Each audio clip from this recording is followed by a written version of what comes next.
Hey, what's up? EZOVERDOSE here.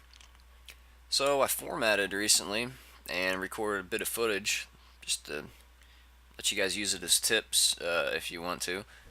Now these are things that it's just me customizing my PC on how I want it to be.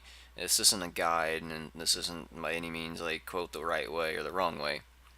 So um, if you copy this step by step, I mean, do it at your own risk and do some research and actually see what I'm doing. If you don't understand it, look it up or something. So I go into msconfig, one of the first things, and I like to kill a bunch of services. Now, before I formatted, I made a list of the services I already had disabled, which is easy for me because I'd already looked them up in the past and spent loads of time doing it, and came to the conclusion of what I did and did not need. So that's how I came up with these lists. Now, like I said, some of these things you will need depending on if for example, I turned off the printer service because I don't have a printer. So that's one example of why don't use this as a guide step by step if you don't know exactly what you're doing. But you can just see here how many things I've turned off versus how many things come on. For the most part, all that shit is on a fresh reinstall, and you don't need half of it. Is what's crazy. So,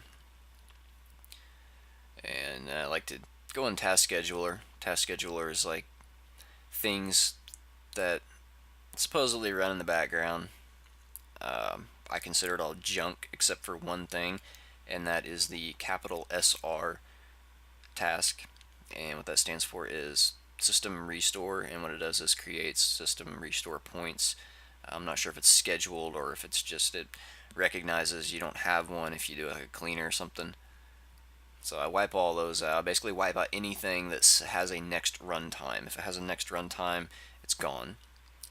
And you can see here this is what my task manager looks like after I do the said tweaks. I'm running at 31 processes. Not too bad.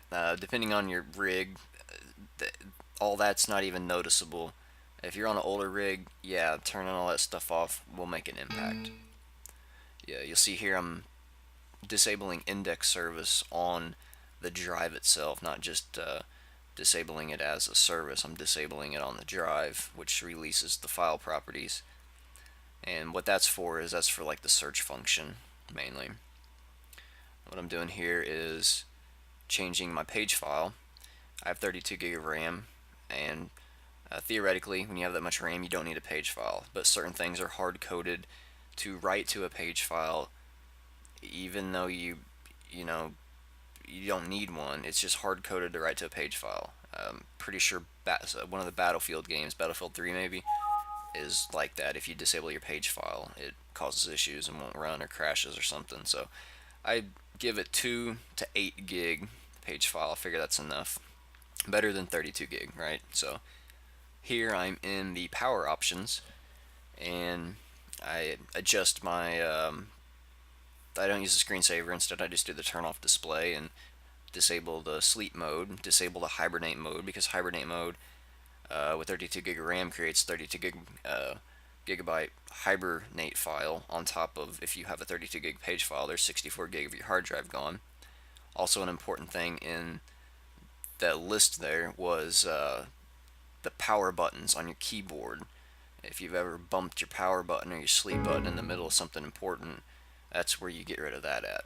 And I've done that many times to the point of I had to look it up to figure out how to disable it, or I'm going to buy a new keyboard. So here I'm in a program called Hijack This, and I do not recommend going in here and just checking stuff as quickly as I'm checking it. I know exactly what I need to check because this is going to remove registry keys from your registry, and you can potentially mess up your computer like this. So what I've done is I've deleted the stuff that I know I need to delete. Now I have a list of stuff that I know is good, and what I'm going to do is highlight all of it and add it to what's called an ignore list.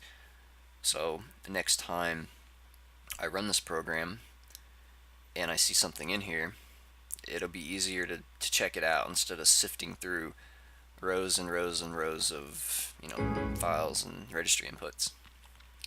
This program is basically a registered cleaner slash temporary file eraser slash history track eraser, all that stuff blended into one. It's AVG PC TuneUp 2011. I prefer 2011 over the newer ones. I've tried, I think it was 2013 edition, and I didn't care for it. And I actually had them both installed, and I ran them like kind of, one after another. And the older one found more stuff than the newer one. So I'm sticking with the older one. And what I'm doing is just, cleaning everything out after I've installed what I consider necessities, what I was installing as a base, and I'll build from there. And one of the last things in the video that I'm going to show here is just running a defrag. Now I'm using Ultimate Defrag 4, and I'm not going to say it's better or worse than any other defrag. For the most part, I think they all do about the same thing. But hey, look at, it's got pretty colors. I mean, who doesn't like pretty colors? Look at that. So that is going to wrap up the clip, and thanks for watching. Hope you enjoyed it. Hope maybe you learned something, got some tips off of it. If you have any questions, just post a comment down below, and talk to you later. Peace.